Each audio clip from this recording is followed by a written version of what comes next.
ఫిర్యాదు స్వీకరించుడే తప్ప పరిష్కారం చూపరు. ప్రజావాణిలో సమస్యలు చెప్పుకుంటే పట్టించుకునేటోళ్లే కరువైనరు. పరిష్కారం కోసం అధికారుల చుట్టూ చెప్పులరిగేలా తిరిగినా ఫలితం దక్కదు.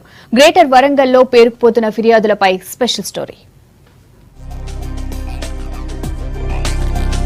గ్రేటర్ వరంగల్ మున్సిపల్ కార్పొరేషన్లో ప్రతి సోమవారం నిర్వహించే గ్రీవెన్స్ సెల్ మొక్కుబడిగా మారింది. ప్రజా సమస్యలు పరిష్కారం కావడం లేదు. ఇప్పటి వరకు 20,000కు పైగా ఫిర్యాదులు వస్తాయి. అందులో 6,000 పరిష్కారం అయ్యాయి. మిగతా 13,000కు పైగా వినతులు పరిష్కారానికి నోచుకోవడం లేదు. దీంతో జనం ఆఫీసు చుట్టూ కాళ్లరిగేలా తిరుగుతున్నారు.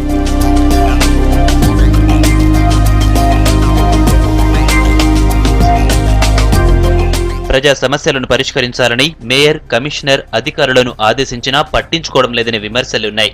సమస్యలను ఎప్పటికప్పుడు పరిష్కారం చేయాల్సి ఉన్నా అధికారులు అటువైపు చూడడం లేదనే ఆరోపణలు వస్తున్నాయి. వినతి పత్రాలు ఇచ్చి ఏడాది దాటినా ఆఫీసుల చుట్టూ కాళ్లెరగల తిరుగుతున్నా పట్టించుకునేవారే లేరని చెబుతున్నారు స్థానికులు. 15 నెలల నుంచి తిరుగుతాను సార్. నా షెటర్కి మోరీ లేదు. ఇంత ముందు మోరీ అవసరం లేకుండే సార్. ఇప్పుడు మోరీ 15 నెలలే సార్. నాకు ట్యాక్స్ కిరాయి లేదు, ఆ షెటర్ నడుస్తలేదు సార్. 15 నెలలు తిరుగుతాను. ప్రతి 2 వారానికి ఒకసారి వస్తానా సార్. నేను నా గురించి ఎవ్వరు పట్టించుకుంటలేదు సార్.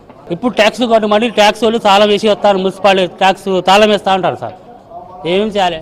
అధికారుల తప్పిదంతో ఒకే ఇంటికి 2 బిల్లులు ఇస్తున్నారు. 2 ఇండ్లు లేవని అధికారులకు చెప్పినా ఎవరూ పట్టించుకోవడం లేదంటున్నారు. 2 ఇండ్లు చూపిస్తే ఇంటి పన్నులు చెల్లించడానికి సిద్ధమంటున్నారు. కూలీ పని చేసుకుని బతికే తమకు ఒక ఇంటికి పన్ను చెల్లించడం కష్టమవుతుంటే 2వ ఇంటికి బిల్లులు ఎక్కడి నుండి తేవాలంటూ ఆవేదన వ్యక్తం చేస్తున్నారు. మాదే సారు ఇంటి మీద 2 బిల్లులు వస్తాను. 2 బిల్లులు అంటే 3,000 వేసిండు ఒక్కదాని మీదనే. ఏ వస్తుంది, బి వస్తుంది. మరి ఎందుకు వస్తుంది? ఎవరి బిల్లు మాకెందుకు ఇస్తారు సార్? ఈ బిదోరు గట్టిన కరెక్ట్ వచ్చినాయి.